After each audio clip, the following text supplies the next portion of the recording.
Hello everyone, welcome to another video. So this is gonna be a trade recap and a forecast, classic Wednesday video schedule. So starting with the euro and the US dollar, I did have one trade on this particular currency pair. So we did the last video on Wednesday last week, so let's start at that point right here, okay?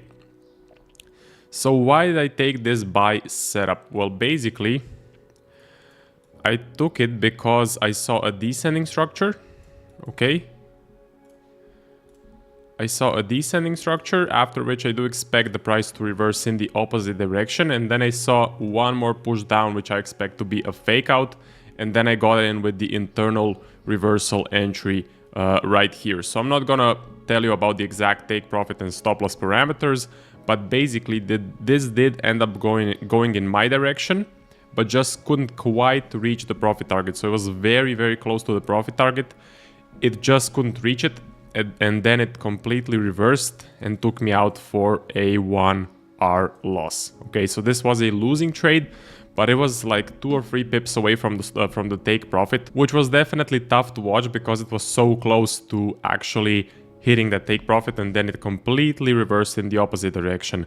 But this is the move we kind of expect with the internal reversal entry, especially after this sort of prior price action, the clean descending channel, the fake out to a downside, and then a clear shift in momentum in the pullback. So that was a loss. I am currently risking 0.5% on the internal reversal entry and on the liquidity sweep entry as well. I'm not going full 1% because I'm still getting in the game with it. I'm still, let's say, testing it live and slowly increasing my risk as I gain confidence in trading the new entries live. So that was like a 0.5% loss right there. And then what happened? Well, basically, we kind of continued with the descending structure. We did get this large impulse to the downside right here, okay? So we did get this large momentum. After a descending, I was looking for a sell setup, 100% looking for a sell setup, but the sell setup never actually formed on my data. I used the FXCM data, okay? So let's see what happened. A flag was really close to form. So here it almost formed, and then it almost broke the first high of the flag right there, okay? So basically, first low, first high, second low, second high, but this is not the second high because it never broke the first high. So it needs to break the first high. So let's see, look at the numbers on the top. Okay, H is 440, 440. Okay, so this was never a valid flag on my FXCM data that I personally analyze on TradingView. Okay, but if it did break the high, I would definitely take this trade. Okay, I would take it with a timed entry methodology. So on the euro US dollar and on the pound US dollar, we use the timed entry to get in on a flag setup. It all has to do with the London session, the New York session, the Asia session, and then we basically time our entry to get in on these flag setups for the euro pairs such as the euro US dollar and the pound US dollar, because they move the most in the London session. So you don't really want to be taking a trade in the Asia session, right? Because the Asia session can very easily just take you out and then go in the London session. But again, a valid entry never formed. Broke the low, retraced. Okay, started descending, but this was never, this was all part of one move down. There was no counter trend move there, so there was no opportunity to get in on a reversal trade. Another flag formed right here. This was a flag as well. I didn't take it. First high, first low. Actually, this was a valid flag. This one was invalid. First high, first low, second high, second low. Blue candle is our entry candle. The wick was just too big. Okay, the wick was huge. I really wanted to see a wider range, like 10 plus candles in the flag, which we of course did not get. Broke the high, retraced, broke the low, retraced. Now we're starting to be more corrective, more flat in this area. I am looking for a large push up or a large impulse to the downside. Very simple. Leaving this pair alone, I'm not gonna put it on the watch list. It's not really showing me much potential. Again, this all looks kind of volatile as well, right? You have the drop and then you have the push up straight away. So I'm being a bit more patient with the euro and US dollar, not seeing high probability price action. Euro Japanese yen looks pretty similar, looks pretty flat, corrective, range bound. So let's see what was happening from last Wednesday. Okay, so there was a flag here. I didn't take it. The slowdown was too big, okay? So look how the price is breaking, leaving huge wicks. That's awful. Clear shift in momentum in the second leg of the flag. First low, first high, second low. And the second high is right there. This is the entry candle. Yeah, just was too many warning signs. Prior price action was range bound as well. Definitely not a good trade to take. Okay.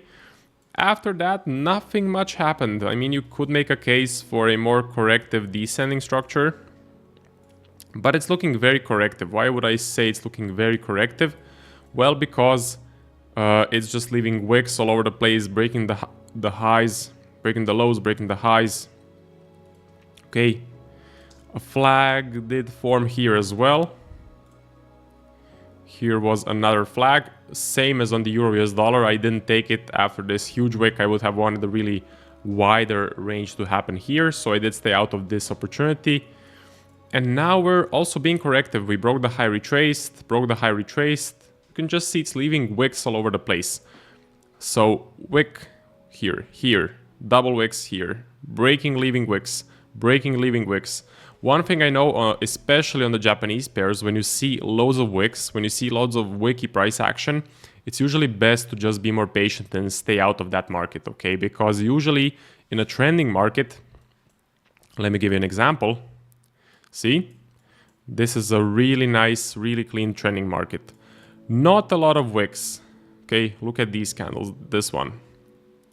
These ones as well. Not a lot of wicks. So that's what you're looking for to see a nice trending market. This is good as well on the Japanese pairs. This, if you zoom in, wicks all over the place, just indecisive candles, being more corrective, just ranging around in this general area. So what my plan is, my forecast is to just get a large push up or a large push down or some sort of a better form of price action, okay? Maybe for a nicer ascending, for the price to clean up, give me a nicer ascending and then a nice reversal setup. Same thing to the downside, okay? Something like this, descending and then a reversal to the upside. So that's the plan. Not gonna put it on the watch list. It's looking corrective, wicky, range bound, and overall flat, I would say. Aussie US dollar. Let's see, last Wednesday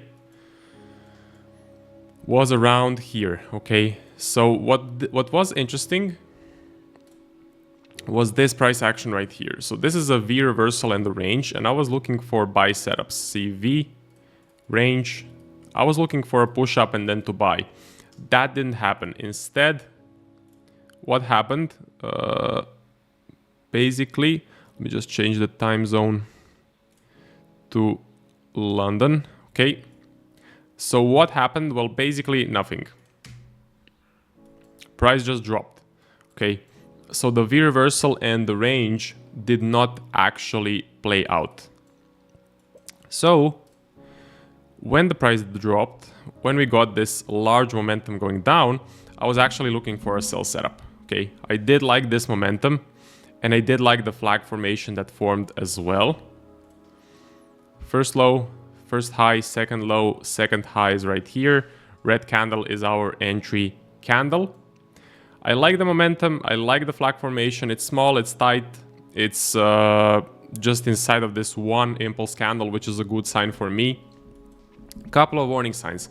First warning sign, it was Mondays. So Mondays and Tuesdays are more range-bound days. I tend to be a bit more patient on those days. And trends don't really continue on a Monday or on a Tuesday. Second thing, price was overall kind of still inside of the range, right? So you could make a case that the price was overall still flat, corrective, and range bound. But I weighed up all the pros, weighed up all the cons, and I did decide to take this sell setup right here. It did unfortunately end up being a loss, took it to the 12 pip stop loss. And yeah, took me out for a 1% loss right there. So yeah, that's about it for the Aussie and the US dollar. Nothing much was happening. Again, this V and the range just did not play out. This drop and the flag formation was very interesting. I took it, but ended up being a loss. Right now, I am trading the liquidity sweep entry on the Aussie US dollar. It is a range bound entry, and I'm gonna be very interested what happens above and below this range, okay? So I'm gonna be very interested what happens in these areas. This area is important. This one is important as well. The one here above, that's gonna be important. It can very likely reject from that area. So I have my alerts set here and here. I'm gonna wait and see if the price can do something like this. Then I'll look for buy setups, or do something like this, then look for sell setups. Basically, I'm looking to sell the top and buy the bottom. So yeah, a basic mean reversion or a basic range bound strategy, the liquidity sweep. So that's the game plan. I'm definitely gonna put the Aussie US dollar on the watch list because this is looking very flat and very corrective, very range bound, which is exactly the kind of price action I need for that liquidity sweep entry. Again, I need a couple of confluences to line up. It's not just like I'm gonna blindly sell if it reaches this liquidity area or buy if it reaches the lower liquidity area. I do need some things to line up and some confluences to line up as well. So I think we can move on from the Aussie US dollar. This one is definitely on the watch list and very interesting right now. Aussie Japanese yen. Actually, all pairs are very range bound currently. So if you're trading a range bound entry, a mean reversion entry, well then this is the market for you. This is the market you should be exploiting. Aussie Japanese yen. Last Wednesday here, and we were just very flat, very range bound, very corrective. Nothing really was interesting. Nothing much was happening. You can just put this all in one big rectangle. See? And yeah, this is not the type of price action to be taking trending entries. So I'm gonna be more patient, especially here on this pair. Again, on this one, I'm definitely looking for only trending markets, only trending entries. I'm looking for something like this. See, this is perfect. This is exactly what I wanna see on the Aussie Japanese yen. And until I see it, I'm gonna be a lot more patient. So definitely not on the watch list. Looking for a large push up or looking for a large push down. So very simple. Maybe this ascending can clean up a bit. Okay, maybe that can happen. Get something like this, then get a nice reversal going down. So in that case, I would be looking for a reversal, but I really need to see it clear up. I need to see it move away potentially into this upper liquidity area. Okay, move away in a clean manner, show me some nice strong bearish momentum, and then I would look for a sell setup, either a flag or a break and retest entry somewhere around here when I see the evidence of bearish momentum. Moving on, pound US dollar, I did take a sell setup. It was a 1% loss. Okay, it was a 1% loss. Wednesday was here, we were just very, very flat, very corrective, very range bound. And then we got this. Okay, then we got this price action right here. We got a very nice drop, nice close here. Okay, a bit of a wick, but here, nice close. Large body of the red candles, so large body of the bearish candles, which is always a good sign, always a positive sign. And then we got a very nice, very clean flag formation as well. So first low, first high, second low, second high. Red candle is our entry candle. So this was looking very clean. To me, this was I would say it was a 10 out of 10, maybe okay, 9 out of 10, but still a no-brainer trade. I'm taking this all day. Why a 9 out of 10? Well, because prior price action was not that high probability, all right? So prior price action was very flat, as you can see here. Only thing going for it was, again, the impulse going down and the clean flag formation. But that is enough for me to take a trade. Minimal wick on the bottom, which is really nice. Now, I didn't take it on the classic flag entry. I took it on our timed entry methodology. If you want to learn more about that, it's going to be in Zentum Trading. There's going to be a link in the description. Basically, as I said, on the Euro US dollar, Euro US dollar, Pound US dollar, we are taking the timed entry, and it all has to do with the London session, New York session, and the Asia session. We want to get in on the markets right before they're gonna move, okay? We don't want to get in on this trade in Asia session because this can just very easily range around, take us out, and then drop in our direction. We have seen it happen a lot of times in our back testing. So I waited for the timed entry, got in, 20 pip stop loss, got taken out for a 1% loss this time. It's part of the game. Again, next time, it may as well just drop, give me that nice percentage. So that's it for the pound and the US dollar. Currently very flat, stuck between the major low and the major high. I am expecting more range-bound price action, okay? Definitely expecting something like this to happen. What I'm looking for is just a large push up or down. Very simple. I'm not gonna put it on the watch list, okay? Again, I'm waiting for something like this. See large momentum up or this huge momentum going down. This would be great to see. This right here. This is very nice, very clean, very strong as well. But this is clearly gonna be very flat for a long time. Okay, so I don't think this week we're gonna get much moves. We can, okay, it's not the rule, but it's not giving me any signals. We need some news. We need some news. Maybe Thursday we have a news event that's gonna push the markets. I do think this Friday is NFP. I'm gonna have to check if it's this Friday or the next Friday. But if it's this Friday, I don't think we're gonna get some action. But NFP usually pushes the market, so next week you can expect a nice move up or a nice move down. Usually NFP is a big news event and it creates some nice trends, okay? So that's the game plan on the pound US dollar. Be more patient, wait for the break of the high or break of the low with momentum, okay? Don't get in on a first break. Wait for the second candle to clearly continue going down, okay? Like I did here. See, first candle broke out of this range. Broke out of the range. I waited for the second one not to retrace but to continue. That's exactly the key point when trading a breakout of a range. Okay, so that's it. New Zealand Japanese yen. Okay, let's see last Wednesday. Nothing much was happening. This was around last Wednesday. Again, we did have a small downtrend, very weak. I was looking for an internal reversal entry right here. We had the descending, we had the fake out to the downside, but the third key point we didn't get, okay? Instead, price just pulled back a little bit, broke the low, retraced. So making this internal reversal invalid. So the internal reversal did not form in the end, but I was definitely looking to take one because the prior price action definitely fit my plan. We had 2 out of 3 criteria that we need for the internal reversal entry. After that, we were just flat, range bound, very corrective.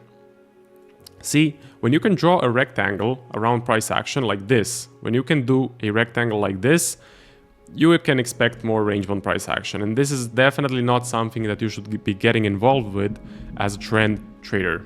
If you're a range bound trader, mean reversion, yes, you can buy the bottom, sell the top, aim for a 2-to-1 or a 3-to-1, aim for the other side of the range. But for trend traders, this is your worst nightmare. Okay, this is just very flat, very corrective, pausing price action. I'm not gonna put it on the watch list. I'm not trading the range bound entry here. The range bound entry, I'm only trading on the Aussie and US dollar for now. Next pair on the list for the range bound entry is gonna be the Euro US dollar. Okay, so that's the plan. First Aussie US dollar, then Euro US dollar. Yeah, looking for a large push up or down. Very simple. I want to see a clean breakout out of these liquidity areas as well. That's going to be really important for me. Getting that nice breakout, that strong push, and then price clearly continuing as well. Okay, that's the key. I want to see price clearly continue with the momentum. That's about it for this video. Hope you guys enjoyed. Only one on the watch list for now is the Aussie US dollar. This week I do believe it's NFP, so it's gonna be a more quiet week. Monday was a holiday, Friday is NFP, so you only had like 3 active days of this week. We have today and we have tomorrow. Tomorrow we may get some moves, but I don't think so. I think before NFP, markets usually quiet down and wait for the major news to hit. That's according to my experience. They kind of stop moving around Thursday evening, and then nothing much happens. NFP hits, markets explode, and then it starts going into the next week where the actual trends start to form. So my big game plan is, of course, to wait for NFP, wait for the news to create some trends, and next week we may be able to exploit those trends. So be more patient. If you're a trend trader, sit on your hands this week unless you see a really clean trend, and patience will pay off. That's it for this video. See you guys in the next one.